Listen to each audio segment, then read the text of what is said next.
আমরা ডোমেস্টিক টার্মিনালের দিকে যাচ্ছি। যদি ওই ডান দিকে ওই দিকটাতে আমরা ছেড়ে এসেছি, ওই দিকে গেলে হচ্ছে ইন্টারন্যাশনালে যেতাম। টিকিট রেডি, এখন আমরা যাওয়ার জন্য প্রস্তুত।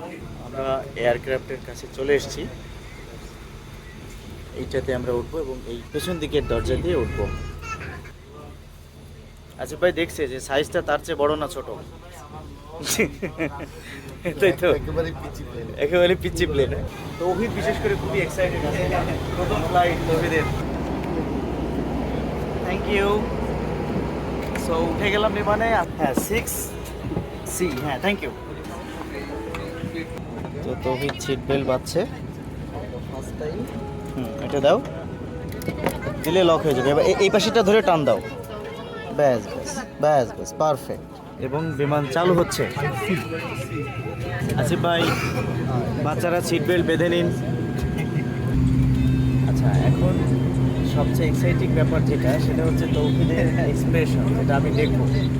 মানে আমি আমার ফার্স্ট ফ্লাইটের অভিজ্ঞতা কখনো বলি নাই, কারণ আমি আমার ফার্স্ট ফ্লাইটটি কখনো ভিডিও করি নাই, ব্লগও করি নাই। বাট এখন তৌহিদের ক্ষেত্রে বলার সময় এসেছে। আমি তৌহিদের এক্সপ্রেশনটা ক্যামেরাবন্দি করবো। Let's wait for my expression.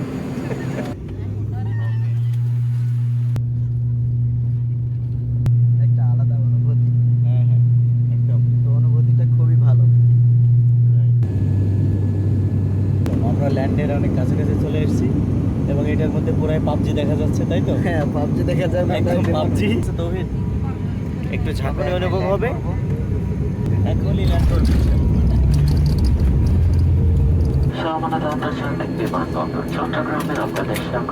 Asif ভাই, আমরা নেমে যাবো এখনই। চলে এসেছি চট্টগ্রাম। হ্যাঁ, চলে এলাম একদম Chattogram. Touhid, hello Chattogram. Thank you. এই যে চিটাগাং। আমরা চিটাগাংয়ে নামলাম। 45 মিনিট আগে ছিলাম ঢাকায়, এখন চিটাগাং। হ্যাঁ, 45 মিনিটে আমরা চিটাগাংয়ে চলে এসেছি। মাত্র এয়ারক্রাফট থেকে নামা, এখনো অনেকেই নামছে। এখন আমার রোদ চশমাটা কাজে লাগবে।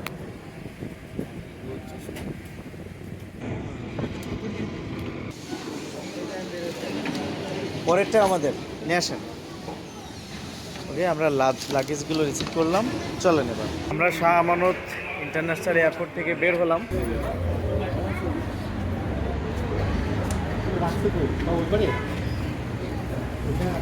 আমরা এয়ারপোর্ট থেকে একদম বাইরে বের হয়ে গেলাম, আর ওই যে আমাদের উবার দাঁড়াই আছে। সো আমরা উবারে উঠে এখান থেকে রওনা দিব।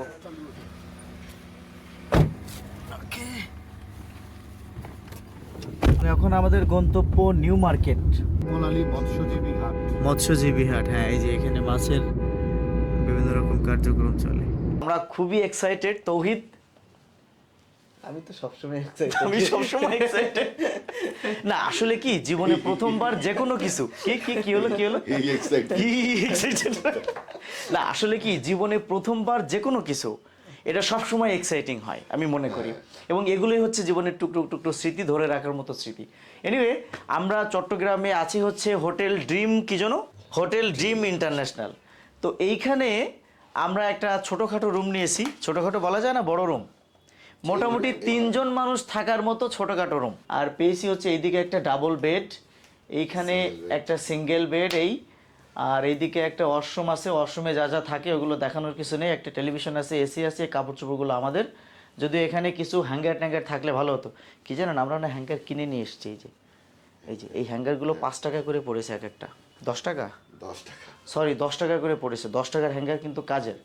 এই হলো মোটামুটি আমাদের রুম। হ্যাঁ, সো আমরা এখন বের হই আর আমরা আমাদের গন্তব্যে যাই।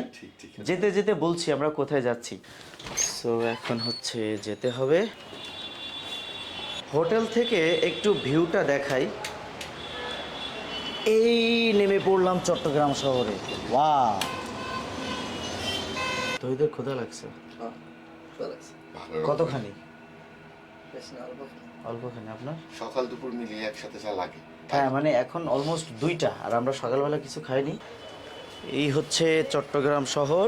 এটা হলো আমাদের হোটেল এবং আলো ঝলমলে রৌদ্র উজ্জ্বল চট্টগ্রাম শহর। সিএনজি ভাড়া করা হয়ে গেছে, এখন যাওয়ার পালা। উঠে পড়ি।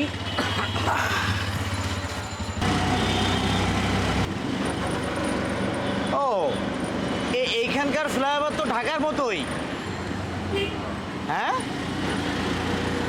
আসিফ ভাই, ঢাকার মতোই। ও ফ্লাইওভারের মতোই হয়, ঠিক ঠিক। জ্যাম এড়ানোর জন্যে আমরা যেখানে এসে পড়েছি এটা তো ভয়ানক ভাই রে ভাই, সামনে রাস্তা দেখা যায় না। ও ভাই, ও ভাই, ও ये कहाँ गया ভাই। এবং এতক্ষণে নিশ্চয়ই বুঝে গেছেন আমরা কোথায় যাচ্ছি। আমরা আসলে যাচ্ছি পতেঙ্গা। আমরা পৌঁছে গেছি পতেঙ্গা এবং এখন নামার পালা। এই যে চলে এসেছি পতেঙ্গা, ওই দেখা যায় সমুদ্র। আমরা হোটেল থেকে আসার সময় টাকা তুলে আনতে ভুলে গেছিলাম এবং আসিফ ভাই বলছিল এদিকে কোনো ব্যাংকের না, বুথ পাওয়ার সুযোগ নাই। আমি আগের দফা যখন এসেছিলাম Luckily কোনো আমরা এটিএম ছিল ব্যাংকের না। বুথ পেয়ে গেছি একটা। সো আগে টাকা পয়সা তুলি, খরচাপাতি হতে পারে। এই যে এইদিকে আমাদের ক্যাশিয়ার সাহেব এগিয়ে যাচ্ছেন। প্রচুর খাওয়া দাওয়া হবে, প্রচুর টাকা তোলা হবে। যা তুলে নিয়ে এসো। আচ্ছা, আমাদের তৌহিদের টাকা তোলা শেষ এবং চলিয়ে আমরা শুরু করতে हैं। এখন যাব হচ্ছে পতেঙ্গার সৈকতে এবং সেটা সামনে এই যে এই দিকটাতে। আমরা সৈকতে পৌঁছে গেছি। এই যে এই সিঁড়ি ধরে ধরে ধরে ধরে ধরে নামতে হবে এবং এইখানে দেখুন অনেকগুলো বিচ বাইক আছে এবং ইন্টারেস্টিং ব্যাপার হচ্ছে ঘোড়ার গাড়িও আছে। দুইটা ঘোড়ার গাড়ি, Single ঘোড়াও আছে। সিঙ্গেল ঘোড়াও আছে, হ্যাঁ। এই যে Speedboat। সৈকত। তৌহিদ ফটোগ্রাফিতে ব্যস্ত, আমরা নিচে যাচ্ছি।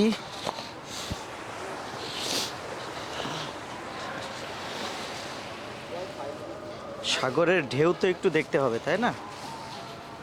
এই যে ঢেউ,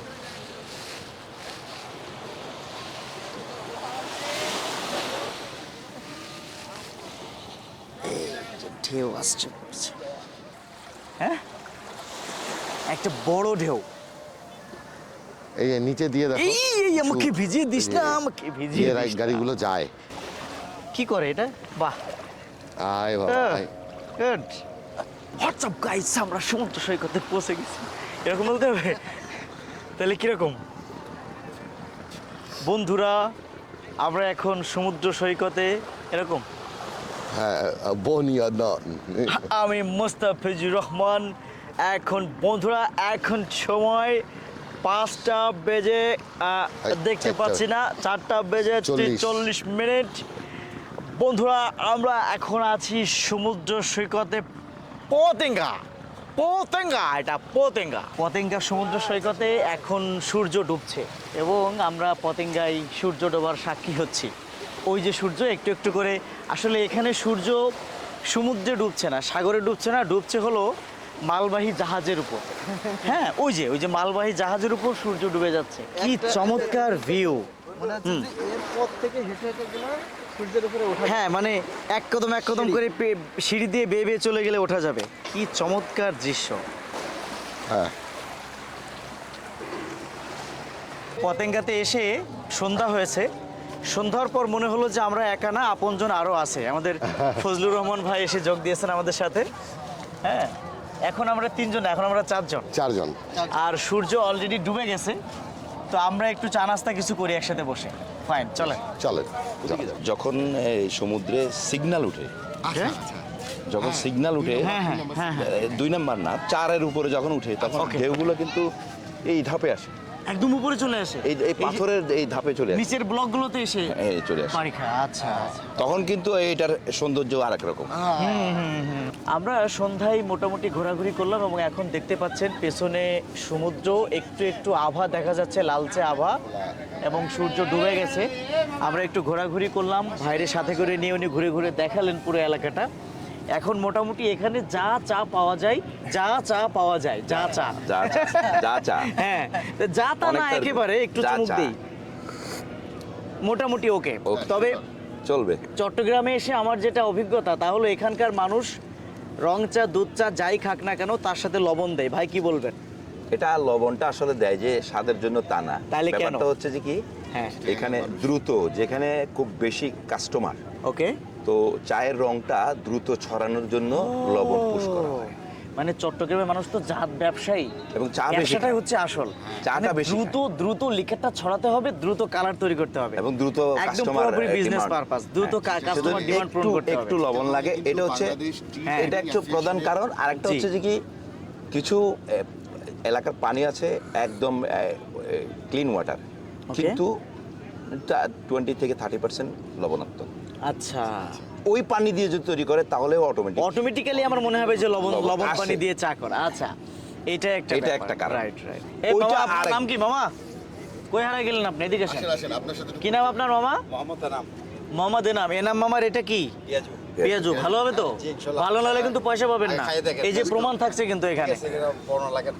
ওই। আচ্ছা, ঠিক আছে। সুন্দর হুম, মজা আছে চমৎকার। Thank you Good. ওকে হ্যাঁ, চমৎকার। আসলাম, আমার বলতেছে এরকম আমরা গল্পটা কন্টিনিউ করি, আর এখানে আল্লাহ হাফেজ। আমাদের গল্প চলতে থাকবে, আরো 2-1 কথা তখন- চলবে। টাটা। আমি গেছি